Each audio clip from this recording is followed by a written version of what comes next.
গৌতম দা মাঝখান থেকে দাও, মাঝখান থেকে দাও।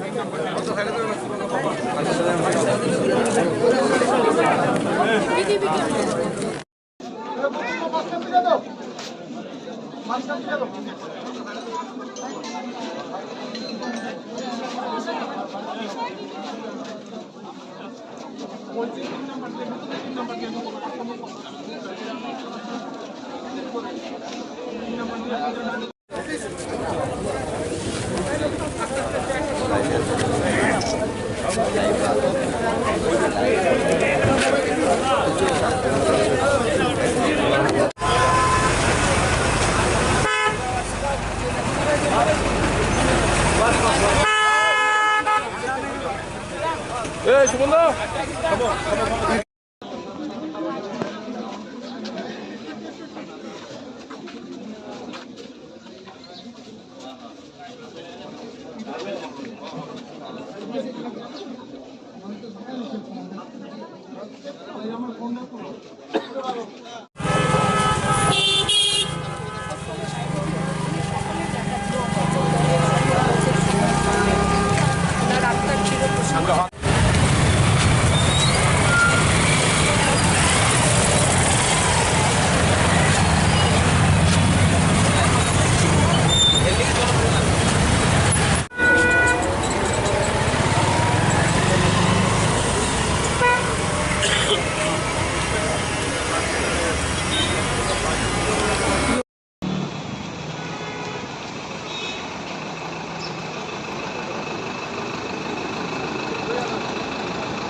তুমি আমার ফোনটা তুলো।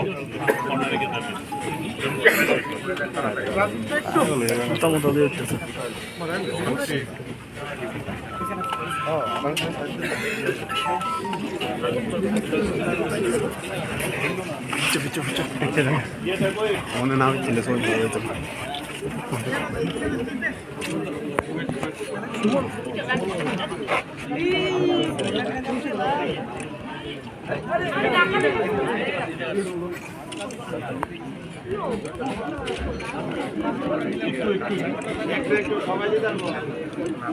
বিশ্বভাই বিশ্বভাই বিশ্বভাই বিশ্বভাই ফিচক ফিচক শিমুল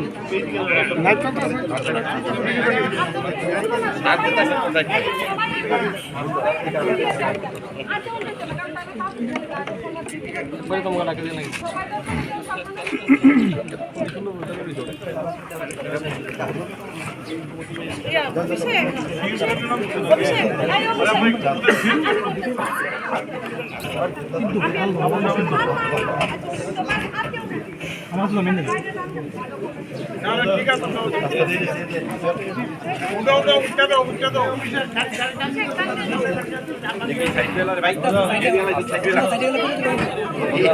গৌতম দা মাঝখান থেকে দাও, মাঝখান থেকে দাও। কি হয়েছে আপনাদের?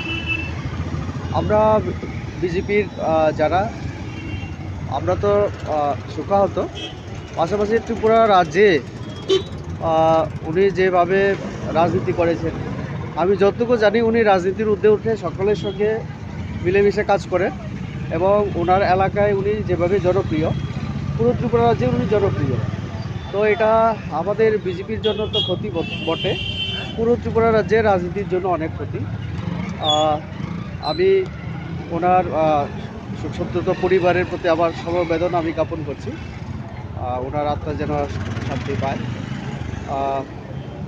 আমাদের পার্টির আমরা সবাই তার জন্যই খুব ব্যথিত।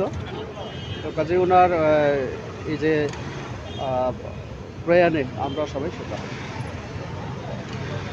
প্রায় 11টা নাগাদ আমাদের রামনগরের সম্মানিত বিধায়ক এবং আমাদের সবচেয়ে প্রিয় যিনি, যাকে সুরজিৎ দত্ত, যাকে আমরা সুনুদা হিসাবে জানি, উনি কলকাতার একটা বেসরকারি নার্সিংহোমে শেষ নিঃশ্বাস ত্যাগ করেছেন। ওনার যে রামনগরের মানুষের কাছে উনি ভগবান হিসাবে পরিচিত। উনি ত্রিপুরা রাজ্যের প্রাক্তন মন্ত্রীও ছিলেন। তো ওনার মন্ত্রিত্বকালে উনি এই ত্রিপুরা রাজ্যের জন্য অনেক কাজ উনি করেছেন।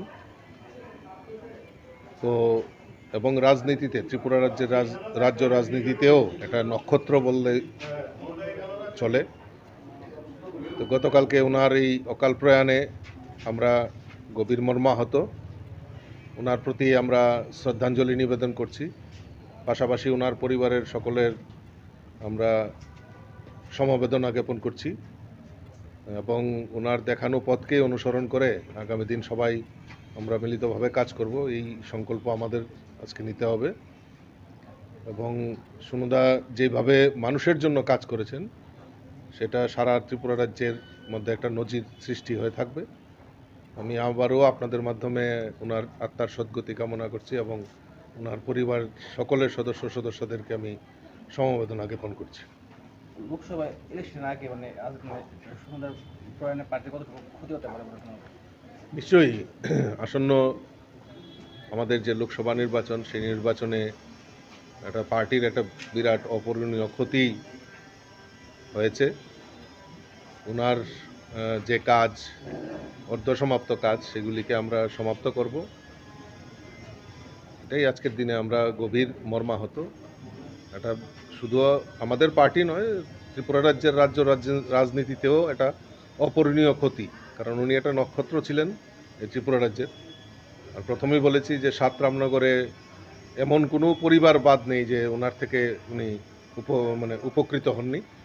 তো কাজেই রামনগরের কাছে একটা বিশাল বড় ভূমিকম্প হয়েছে, কারণ রামনগরের ভগবান বললেই ওনাকে সবাই পরিচিত হিসাবে ছিলেন।